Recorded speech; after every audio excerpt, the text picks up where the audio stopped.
ஞானானந்தமயம் தெய்வம் நிர்மலஸ்படிகாகிருதியும் ஆதாரம் சர்வ வித்யானாம் ஹயக்ரீவம் பாஸ்மகே. நேயர்கள் அனைவருக்கும் அஸ்ட்ரோகேஎஸ் ஐயங்காரின் பணிவான நமஸ்காரங்கள். வக்ர சனி நிவர்த்தி பலன்கள் மேஷம் முதல் மீனம் வரை 4/11/2024 6/3/2024 வரலும் உண்டான நாட்களில் சனி பகவான் கும்பராசியில் வக்ரகதியில் இருந்த சனி பகவான் வக்ர நிவர்த்தி அடைகிறார். சனி பகவான் என்று சொன்னாலே எல்லாருக்கும் அவர் கர்மகாரகன், ஆயுள் காரகன், உடல்நிலையை பாதிக்கக்கூடியவர், வேலையில் மாற்றத்தை ஏற்படுத்தக்கூடியவர். அதாவது துலாத்தில் உச்சம் பெறுறதுனால எல்லாவற்றையும் சமமாக எடுத்துக்கொண்டு அதாவது நன்மைக்கு உண்டானதை நன்மையாகவும் தீமைக்கு உண்டானதை தீமையாகவும் கொடுக்கக்கூடியவர்.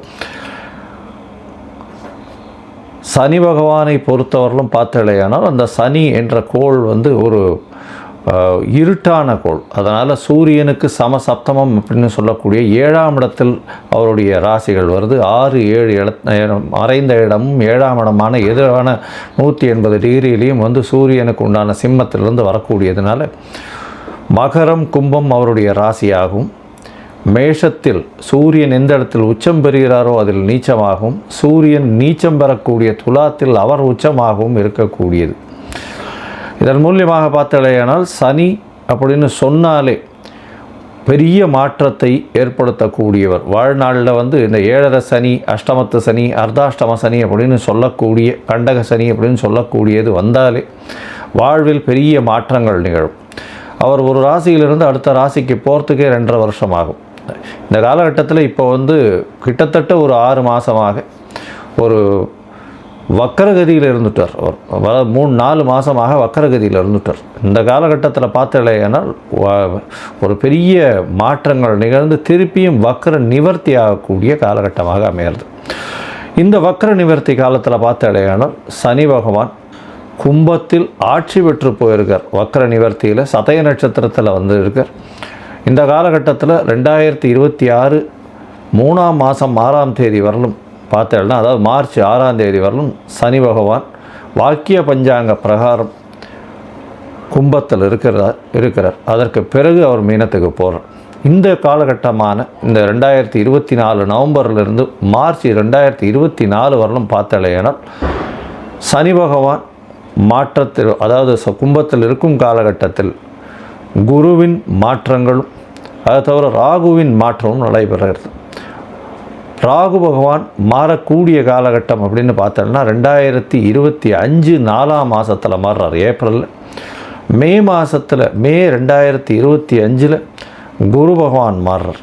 அதனால் இந்த 2 பெயர்ச்சிகளையும் வைத்து சனி பகவானுடைய கும்பராசியில் இருக்கக்கூடிய சனி பகவானினுடைய வக்ர நிவர்த்தி பெயர்ச்சியை வைத்து இந்த மேஷம் முதல் மீனம் வரை இருக்கக்கூடிய ராசிகளுக்கு ஒரு ராசியாக எப்படி இருக்கும்ன்றதை பார்க்கலாம். பொதுவாகவே பார்த்தலையானால் சனி பகவான் அப்படின்றவர் ஆயுள் காரகன், கர்ம காரகன் அப்படின்னு சொல்லக்கூடியவா. எதை விதைத்தாயோ அது உங்களுக்கு வந்தே தீரும், அந்த மாதிரியான விஷயம். அதாவது what you so you will ரீப், அதாவது எதை விதைத்தாயோ அது வந்தே தீரும் அப்படின்னு சொல்லுவாள். அந்த மாதிரி தவறான விஷயங்கள் விதைத்தால் அதற்குண்டான பலனும், சரியான விஷயங்களை விதைத்தால் அதற்குண்டான பலனும் உங்களுக்கு சேரும். அதே போல் உங்களுடைய கர்மஸ்தானம்னு சொல்லக்கூடிய 10ஆம் இடத்திற்கு அதிபதி, உங்களுடைய தொழில், ஜீவனம் இதெல்லாம் சொல்லக்கூடிய ஸ்தானம். இந்த ஸ்தானத்திற்கும் அதிபதி காலபுருஷ தத்துவத்தின் பார்த்தீங்கன்னா காலபுருஷ தத்துவத்துக்கு 10-11 அதிபதி அப்படின்னு சொல்லக்கூடியவர். அதாவது மகர கும்பம்னு சொல்லக்கூடியது சனியினுடைய வீடு. அதனால் உங்களுடைய தொழிலின் மூலியமாக அடையக்கூடிய லாபத்தையும் குறிக்கக்கூடியது. தொழிலில் மாற்ற ஏற்றங்கள் இறக்கங்கள் வரக்கூடியதை சொல்லக்கூடியது. பெரிய ஏற்றமோ பெரிய இறக்கமோ வரக்கூடிய காலகட்டமாகவே வரும். பொதுவாக இந்த 7.5 சனி வந்தாலே எல்லாருக்குமே ஒரு பயம் இருக்கும். 7.5 சனியாக இருந்தாலும் சரி, அஷ்டமத்து சனியாக இருந்தாலும் சரி, அர்த்தாஷ்டம சனியாக இருந்தாலும் சரி, ஒரு பெரிய பயம் இருக்கும். ஏதாவது ஒரு பெரிய மாற்றம் வந்துடுமோ அப்படின்னு. யார் ஒருவர் நேர்மையான வகையில் அவர்களுடைய வியாபாரமோ அவர்களுடைய விஷயத்தில் இருக்கிறார்களோ அவர்களுக்கு சனி பகவான் எந்த ஒரு பிரச்சனையும் கொடுப்பதில்லை. சரி, இப்போ இந்த மாதிரி இருக்கக்கூடிய சனி பகவான் என்ன செய்வார் அப்படின்னு பார்த்தோம்னா உடல் நலத்தில் பெரிய கேடு விளைவிப்பார். இதன் மூலியமாக உடல் நலத்தில் கேடு விளைவிக்கிறதுனால ஹாஸ்பிட்டலைசேஷன் அந்த மாதிரியான விஷயங்கள், நோய் நொடிகளில் ஆழ்த்துவார். அதை தவிர வண்டி ஆக்சிடென்ட்ஸ் அந்த மாதிரியான விஷயங்கள் பண்ணுவார். அது தவிர பார்த்தாலேயானால் தேவையற்ற பதார்த்தங்கள், தேவையற்ற இந்த இது ஆல்கஹால் கன்சம்ஷன், அது தவிர வந்து தேவையற்ற போதைப் பொருட்களுக்கு ஆளாவது, அந்த மாதிரியான விஷயங்களை ஏற்படுத்துவார். அது தவிர வந்து மென்டல் ஸ்ட்ரெஸ் அதிகமாக கொடுப்பார், உடல் உழைப்பை அதிகமாக கொடுப்பார். அது தவிர பார்த்தாலேயானால் இந்த சனியின் வேலையின் மூலியமாக மென்டல் டிப்ரெஷன் வரும், சைக்கலாஜிக்கல் டிசார்டர்ஸ் வரும், ஒரு மனநிலை சரியாக இருக்கக்கூடியதாக இருக்காது. ஏன்னா தோல்விகளை எதிர்கொள்ள வேண்டி இருக்கும். அதனால் ரொம்ப பொறுமையாகவும் காமாகவும் இருக்க வேண்டிய கட்டாயத்தில் இருப்பீங்க. எல்லார் முன்னாடியும் அசிங்கப்படுவீங்க, அவமானப்படுவீங்க. இந்த மாதிரி விஷயத்தெல்லாம் வந்து இந்த சனி பகவான் ஏற்படுத்துவார். சரி, இந்த சனி பகவான் யார் யாருக்கு இந்த மாதிரியான விஷயங்களை ஏற்படுத்தக்கூடும் அப்படின்னு பார்த்தோம்னா, 7 சனி நடக்கிறவா, அதாவது உங்களுடைய ராசிக்கு 12ஆம் இடத்துல சனி பகவான் இருக்கும் பொழுதும், அதாவது மீன ராசிக்காரர்களுக்கு இப்போ 7 சனி ஆரம்பம். அது தவிர பார்த்தோம்னா உங்களுடைய ராசியிலேயே சனி பகவான் இருக்கும்போதும் அது ஜென்ம சனின்னு சொல்லக்கூடியது. அந்த ஜென்ம சனின்றது கும்பராசிக்காரர்களுக்கு. அது தவிர உங்களுடைய ராசிக்கு பாத சனி, அதாவது ராசிக்கு 2ஆம் இடத்தில் இருக்கும் பொழுதும் இந்த மாதிரியான ஒரு பெரிய பிரச்சனையை ஏற்படுத்துவார். அதாவது தேவையற்ற செலவுகள், உடல் நலத்தில் பின்னடைவு, அது தவிர வந்து உங்களுடைய பேச்சில் பிரச்சனைகள், இது குடும்பத்தில் பிரச்சனைகள், இது எல்லாத்தையும் சனி பகவான் ஏற்படுத்துவார். சரி, சனி இருக்கிறதுனால ஒரு நல்ல விஷயமும் நடக்காதா அப்படின்னு கேட்டாங்கன்னா, சனி இருப்பதனால் நல்ல விஷயங்கள் நடக்கும்.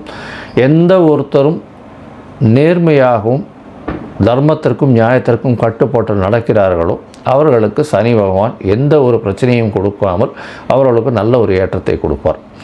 பொது காரியங்களில் ஈடுபட்டு அதன் மூலியமாக தனக்கென்று லாபத்தை எதிர்பார்க்காதவர்களுக்கு பெரிய ஏற்றத்தை கொடுப்பார். அப்படி பார்க்கும்பொழுது பார்த்தாலேயானால் சனி பகவான் எப்பொழுதுமே சனி உச்சம் பெற்றோ ஆட்சி பெற்றோ இருப்பவர்கள் தான் ஒரு ரெவல்யூஷனரி லீடராக வர முடியும். அந்த மாதிரியான ஒரு பொசிஷனில் பார்க்கும்பொழுது சனி ஆட்சியோ உச்சமோ இருந்து அப்படி இருக்கக்கூடிய காலகட்டத்தில் சூரியனுடைய சிம்மமும் சூரியனும் நல்ல சுபத்தோடு இருந்தாரேயானால் ஆட்சியில் இருக்கக்கூடிய கட்டாயமோ மாற்றங்களோ வரும். சனி பகவானின் திசையில் தான் பொதுவாகவே எல்லாருமே ஆட்சி பீடத்தில் அமரக்கூடிய வாய்ப்புகள் நிச்சயமாக வரும். சனி பகவானோ அல்லது ராகு பகவானோ இருக்கும் பொழுது தான். அதனால் சனி வந்து எல்லாருக்கும் கொடுக்கணும்னு நினச்சாருன்னா யாருக்காக இருந்தாலும் அவரை கொடுக்கும் பொழுது யாராலையும் தடுக்க முடியாது, எந்த கிரகங்களாலும் தடுக்கவும் முடியாது. அவ்வளவு பெரிய மிகப்பெரிய உன்னதமான எல்லாவற்றையும் எடுத்து கொடுக்கக்கூடியவர் சனி பகவான்.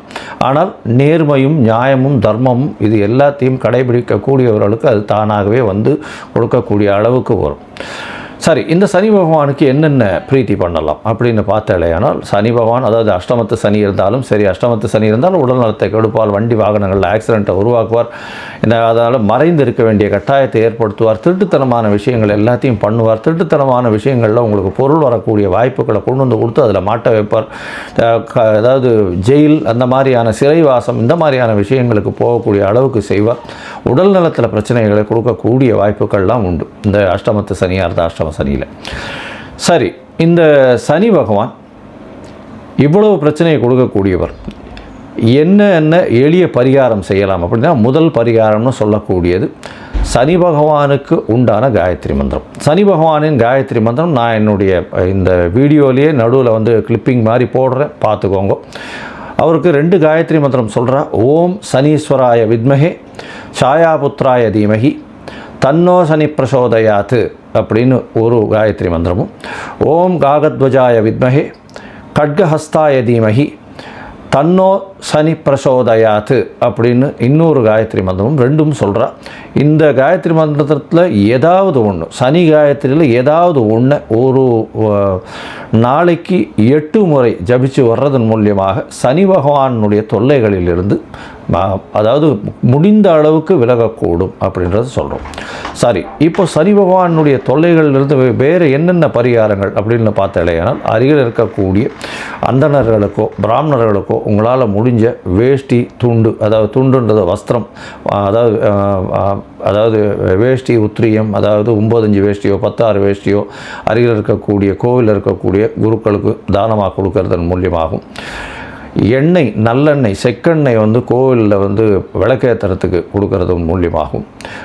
ஒரு பாத்திரத்தில், அதாவது புதிய பாத்திரத்தில் எண்ணெய் போட்டு நல்லெண்ணெயை போட்டு, அதாவது செக்கெண்ணெயை போட்டு அங்கே இருக்கக்கூடிய குருக்களுக்கு தானமாக கொடுக்கறதன் மூலியமாகும்.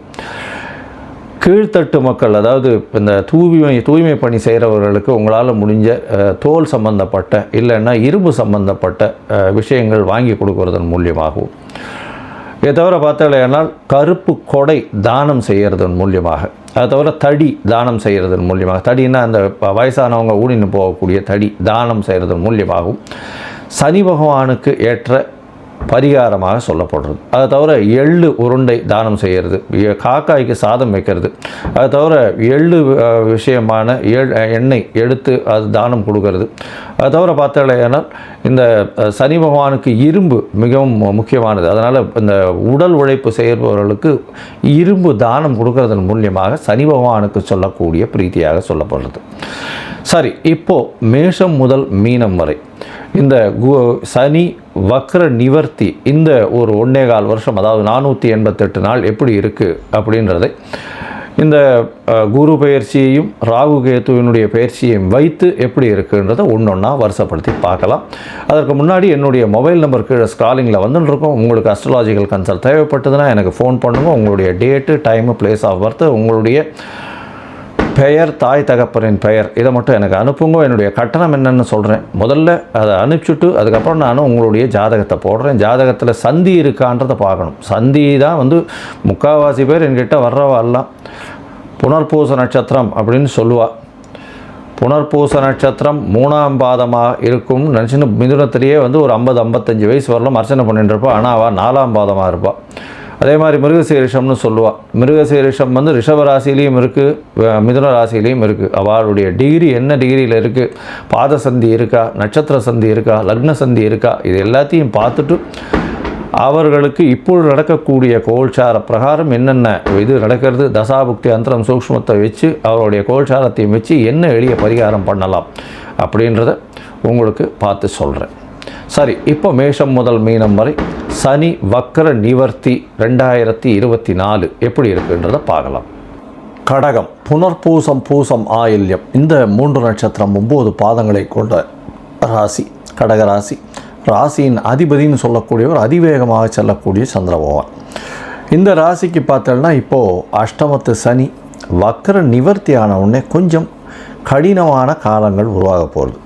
சரி, கடினமான காலங்கள் உருவாக போகிறது அப்படின்னா ரொம்ப மோசமான நிலைமைக்கு வருமா அப்படின்னா கொஞ்சம் பொறுமையாக பார்க்கணும். எப்படின்னா இந்த சனி வக்ர நிவர்த்தியின் பொழுது, அதாவது 8ஆம் இடத்துல சனி பகவான் இருக்கும் பொழுது நிச்சயமாக பிரச்சனையை ஏற்படுத்துவார். அதாவது மறைந்திருக்க வேண்டிய கட்டாயமோ இல்லைன்னா ஆயுள் சம்பந்தமாக பிரச்சனையோ, ஆக்சிடெண்ட்டு, இந்த மாதிரியான நெகட்டிவ் விஷயங்கள் நடக்கிறதோ, தொழிலில் மிகப்பெரிய முடையோ, அதை தவிர உடல் நலத்தில் பெரிய பிரச்சனைகளோ வரக்கூடிய காலகட்டமாக நிச்சயமாக அமையும். ஏன்னா சனி பகவான் ஆயுள் காரகனே 8ஆம் இடத்துல இருக்கிறது அந்த அளவு விசேஷம் இல்லை.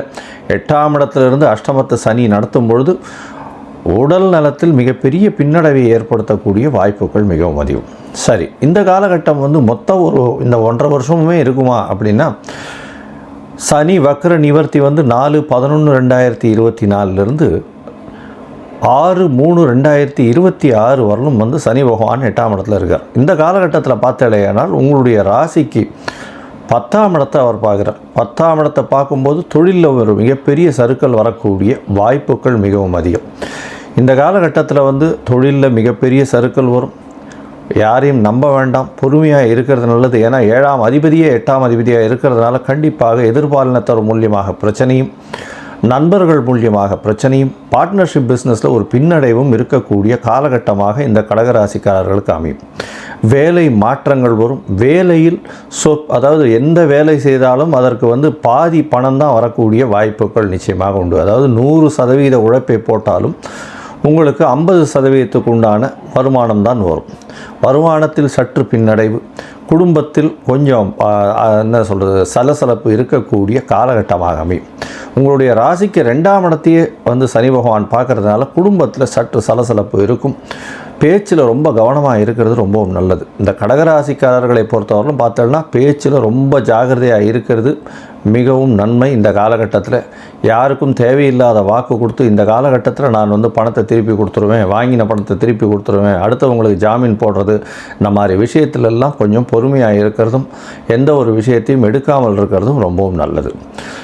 இந்த 1.5 வருஷத்தில் பார்த்தாலேயானால் சனி பகவான் உங்களுடைய ராசிக்கு 5ஆம் இடத்தையும் பார்க்குறார். 5ஆம் இடத்தை பார்க்கக்கூடிய காலகட்டத்தில் குழந்தைகள் மூலியமாக பிரச்சனைகள் வரும். குழந்தைகள் மூலியமாக பிரச்சனைகள் வரும். உங்களுடைய பதவி, புகழ், அந்தஸ்து, கௌரவம் இதுக்கெல்லாம் சற்று பின்னடைவு ஏற்படக்கூடிய காலகட்டமாகவும் இருக்கும். அதை தவிர பார்த்தோம்னா குழந்தை பிராப்திக்கு பார்த்துட்டு இருக்க ஆளுக்கு சற்று பின்னடைவு ஏற்படக்கூடிய வாய்ப்புகள் நிச்சயமாக உண்டு. அதாவது மிஸ்கேரேஜ் ஆகிறதோ இல்லைன்னா அபார்ஷன் ஆகிறதோ இந்த மாதிரியான பிரச்சனைகள் வரக்கூடிய வாய்ப்புகள் உண்டு. மருத்துவர் எந்த மருத்துவர்கிட்ட போயின்னு இருக்கீங்களோ அந்த மருத்துவர்கிட்ட கரெக்டாக போய் ஒழுங்காக பார்த்துட்டு வர்றதன் மூலியமாக நிச்சயமாக ஒரு மாற்றங்கள் வரும். அந்த சனீஸ்வர காயத்ரியும் சொல்லியிருக்கேன், அதை பண்ணுங்க. ஏன்னா சரணாகதி தான் உன்னே வழி. சனீஸ்வர காயத்ரி டெய்லி சொல்லிகிட்டே வாங்கும்.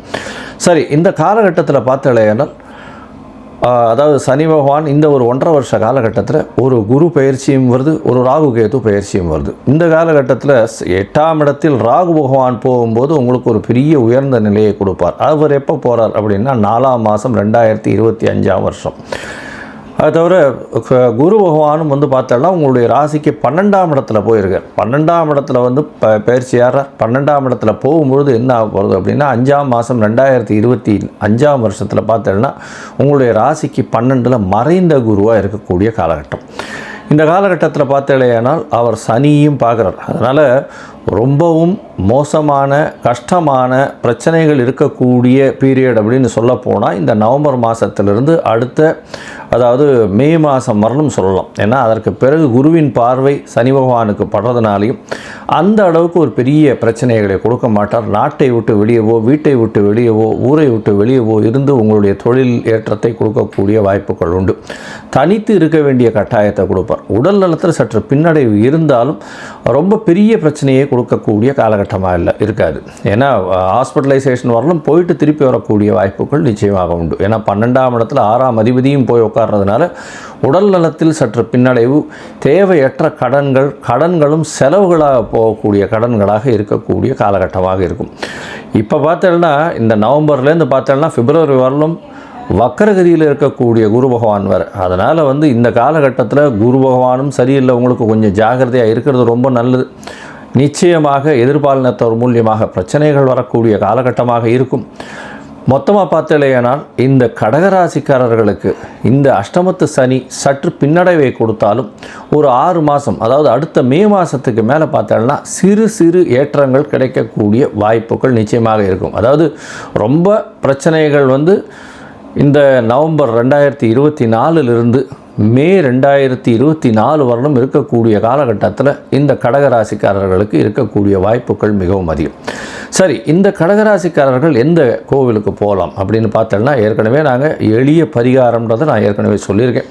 அதை தவிர நீங்கள் முடிஞ்சதேயானால் அருகில் இருக்கக்கூடிய விழுப்புரம் மாவட்டத்தில் இருக்கக்கூடிய அதாவது வானூர் வட்டத்தில் அங்கே ஒரு சனீஸ்வரன் 27 அடியில் இருக்கார். அவரை போய் சேவிச்சுட்டு வாங்க.